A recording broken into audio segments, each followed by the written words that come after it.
Hello students, good morning. बेटा आप सभी का एक बार फिर से स्वागत है आपके अपने यूट्यूब चैनल एस्कोसली एजुकेशन में। और बेटा आज हम पढ़ रहे हैं हमारी 4th क्लास के गणित का 8वां चैप्टर दुपट्टे की लंबाई। बेटे कुछ पोर्शन हम इसका कर चुके हैं, अब करते हैं अपने आगे का पोर्शन। कक्षा कक्ष में मौजूद वस्तुओं को मापे और नीचे बनी तालिका को भरें। ये नीचे तालिका बना रखे यहाँ पे हैं। और फीते की भी जरूरत पड़ेगी, क्योंकि जैसे दरवाजे को क्या क्या नापना है हमें, मेज की लंबाई चौड़ाई, दरवाजे की लंबाई चौड़ाई, ये चीजें हम सेंटीमीटर उससे स्केल से नहीं माप सकते। दरवाजे खिड़की को तो हम मीटर की हमें जरूरत पड़ेगी, इसलिए हम यहाँ पे फीता ही यूज कर लेंगे इनके लिए। हैं तो मेज की लंबाई, या तो वस्तुओं के नाम लिख रखे जिन जिन की तुम्हें मापना है। तो यहाँ मेज की ये माप है और ये माप सेंटीमीटर में है। तो मेज की लंबाई बेटा तुम्हें माप के लिखनी है, मैंने मापा है लिख दिया है। जरूरी नहीं है कि तुम्हारे पास मेज हो इतनी ही बड़ी हो, छोटी भी हो सकती है और इससे बड़ी भी हो सकती है। ठीक है, 1 मीटर 40 सेंटीमीटर ये उसकी लंबाई मापनी है तुम्हें। और इनको जब 1 मीटर को सेंटीमीटर में बनाएंगे तो कितना आएगा 100, और 40 सेंटीमीटर पहले से ही है तो यह हो गया 100 जमा 40 यानी कि 140। किसी को सीधा ना भी जोड़ना आए तो वो यहाँ पे ऐसे करके जोड़ सकता है। ठीक है, 0 4 और 1 की चौड़ाई। अब मेज जो जिस साइड बड़ी होती है उसको तो लंबाई कहते हैं, और जिस साइड थोड़ी सी छोटी होती है ना भीड़ी, उसको हम बोलते हैं चौड़ाई। 1 मीटर 95 सेंटीमीटर ये हमने वैसे अंदाजे से। मेज की चौड़ाई देख लो कितनी है बेटा। यह मेज की चौड़ाई जैसे लंबाई 1 मीटर है तो चौड़ाई तो इससे भी कम ही होती है ना। तो हमने मान लिया इसके ये देखा है हमने ना मापी अपनी मेज, तो वहां 95 सेंटीमीटर थी, मीटर पूरा था ही नहीं उसका।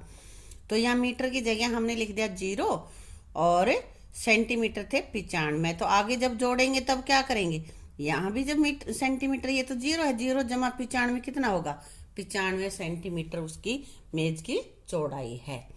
फिर माप रहा है ये दरवाजे की लंबाई। अब दरवाजा मापना है तुम्हें बेटा, किससे मापोगे, स्केल से या उससे फीते से? फीते से मापेंगे इसको। तो ये कितना दरवाजा कितना मीटर निकला है मेरा 1 मीटर 75 सेंटीमीटर।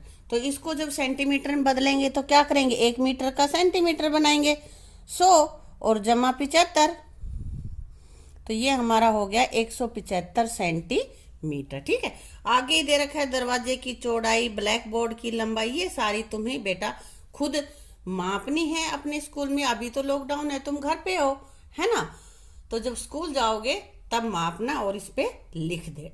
ठीक है, अब आगे कह रहा है आओ पतंग उड़ाएं। यहाँ देखो कितने सारे बच्चे खड़े हैं और ये पतंग उड़ा रहे हैं। किसी की आगे चली गई, किसी की ज्यादा पीछे रह गई, देखो है ना।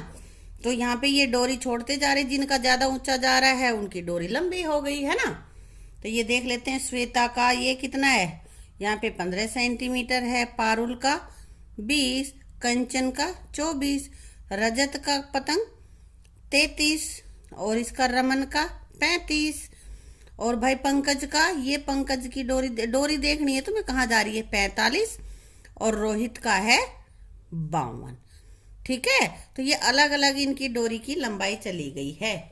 अब ये कह रहा है बेटा सबसे अधिक दूरी पर किसकी पतंग है, तो हमने देखा था ना पंकज की डोरी सबसे लंबी थी ना 52 मीटर। तो ये पतंग पंकज की जो पतंग है वो यहाँ पे चली गई है 52 मीटर, तो ये सबसे ज्यादा दूर है। सबसे कम दूरी पर किसकी है, ये सबसे शुरू में खड़ी है श्वेता, वो छोटी सी डोरी ले रही है, उसकी 15 मीटर ही है, इतनी ही डोरी गई है ऊपर, उसकी पतंग इतनी ऊंची है बेटा। वैसे 15 मीटर हमें लिखना नहीं है, नाम ही लिखना है, लिख देंगे श्वेता। ठीक है, अब आगे कह रहे हैं रजत की पतंग को रोहित की पतंग के बराबर पहुंचने के लिए कितनी डोरी छोड़नी होगी। तो यहाँ देखेंगे हम इसकी रोहित की पतंग कितनी लंबी है, देखते हैं उसकी डोरी कितनी लंबी है।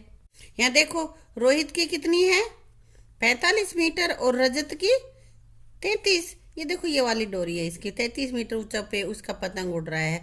तो क्या करेंगे 45 में से 33 घटा लेंगे बेटा। यहाँ पे लिख रहे हैं 45 घटा 33 कितना हो गया 12 मीटर और उसकी डोरी छोड़नी होगी जब वो उसके बराबर जाएगा। आगे है, पंकज और पारुल की पतंगों की डोरियों की लंबाई को जोड़ लिया जाए तो क्या वह रोहित की पतंग की डोरी की लंबाई से ज्यादा होगी। यहाँ पे दो की जोड़ रहा है, पंकज की और पारुल की। तो यहाँ पीछे हमने देखा है पंकज की है 45 सेंटीमीटर और पारुल की है 20। तो 45 और 20 को जोड़ दिया हमने, आ गए हमारा 65 मीटर। दोनों की डोरी जोड़ी है हमने, उनकी लंबाई, तो वो उनकी पतंग उड़ रही है 65 मीटर पे। लेकिन ये क्या कह रहा है, उन जोड़ लिया जाए तो रोहित से ज्यादा होगी।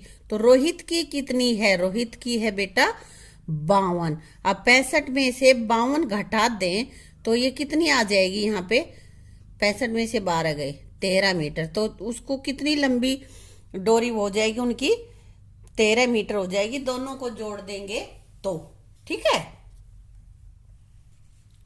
अब आगे कह रहा है अनुमान लगाना है भाई, एक धागे की रील में कितना लंबा धागा होता है। धागे की रील में लगभग 2 मीटर लिखा है मैंने, भाई थोड़ा ज्यादा भी हो सकता है, कम भी हो सकता है ना। पतंग की चरखी में कितनी लंबी डोर होती है, यह 1 किलोमीटर से ज्यादा होती है या कम। तो बताओ भाई कितनी होती है, 1 किलोमीटर यानी कि 1000 मीटर। 1 किलोमीटर में कितने होते हैं मीटर, 1 किलोमीटर में कितने मीटर होते हैं, 1000 मीटर होते हैं। तो पतंग की जो डोरी होती है वो 1000 मीटर से तो कम ही होती है, ठीक है, इतनी बड़ी नहीं होती। अब आगे कह रहा है चित्र को देखें और अनुमान लगाएं। देखो भाई ये चित्र, ये बच्चे सब दौड़ने लग रहे हैं। जितेंद्र यहाँ 20 से थोड़ा पीछे रह रहा है, पुनीत 40 और 20 के बीच में दौड़ रहा है, सलीम 40 और 60 के बीच में दौड़ रहा है, महेंद्र यहाँ पे 80 पे, और आगे इसको 100 तक पहुंचना है। तो ये हमें यहाँ पे करने हैं। हाँ बेटा, तो इसमें है सलीम समाप्ति रेखा से कितनी दूर है, कितनी दूर है, देखो यहाँ पे 0 है, ये 100 है, यहाँ पे सलीम जितेंद्र 20 से थोड़ा इधर है, तो इसके हमने बराबर हिस्से करे 2 सेंटीमीटर, 2 4 6 8 10 12 16 18 20। तो ये 18 पे है। यहाँ हमने स्केल से माप के लिखा है, यहाँ पे हमारी 40 और 60 के बीच में ये भी 20 का अंतर है ना। तो यहाँ भी ये देखो 2 सेंटीमीटर के आसपास ही है, और ये 20 से 40। तो यहाँ पे ये थोड़ी ज्यादा दूर है, तो ये 5 ही है, हमने माप के यहाँ पे लिखा है। तो 35, ये 58, ये 78 ऐसे हैं इसके, ठीक है। तो सलीम समाप्ति रेखा से कितनी दूर है, समाप्ति रेखा है यहाँ पे 100 पे, और सलीम कितने पे है 58 पे। तो यहाँ कितनी दूर है, 100 में से हम 58 घटा देंगे, कितना आ जाएगा हमारा, 100 में से 58 घटाया तो कितना आया बेटा बताओ। देखो यहाँ 0 में से 8 तो घटेगा नहीं, यहाँ से 2.5 ली 2, फिर यहाँ पे 9 हो गए, 9 में से 5 गए 4, यहाँ पे आ गया 42, यानी कि 42 मीटर दूर है ये सलीम इससे। पुनीत सलीम से कितनी दूर है, ये पुनीत है ये सलीम है। पुनीत है 35 पे और सलीम है 58 पे, तो 58 में से हम 35 घटा लेंगे, है ना। अब देखो कितना बचा, 8 में से 5 गए 3, और बेटा 5 में से 3 गए 2, 23 मीटर। जितेंद्र महेंद्र से कितनी दूर है, जितेंद्र ये यहाँ पे है 18 मीटर पे और महेंद्र है 78 पे। तो ऐसे इसको भी कर लोगे, 78 में से 18 बेटा घटा देंगे, ये हमारे पास आ जाएगा 60 मीटर दूर है ना। क्या तुमने कभी लंबी दौड़ों के बारे में सुना है जिसमें 1500 मीटर, 5000 मीटर या 10 किलोमीटर दौड़ना पड़ता है। 10 किलोमीटर दौड़ के लिए कितना मीटर दौड़ना पड़ेगा बेटा बताओ, मीटर में करना है, 10 किलोमीटर को मीटर में करना है। तो क्या करेंगे, 1 किलोमीटर में कितने मीटर होते हैं 1000, और इसको हम 10 से गुणा कर लेंगे क्योंकि 10 किलोमीटर ही उसको दौड़ना है। तो क्या हो जाएगा, 10 की और 1000 की हम गुणा करेंगे तो ये हमारे पास हो जाएगा 10,000 मीटर, ठीक है।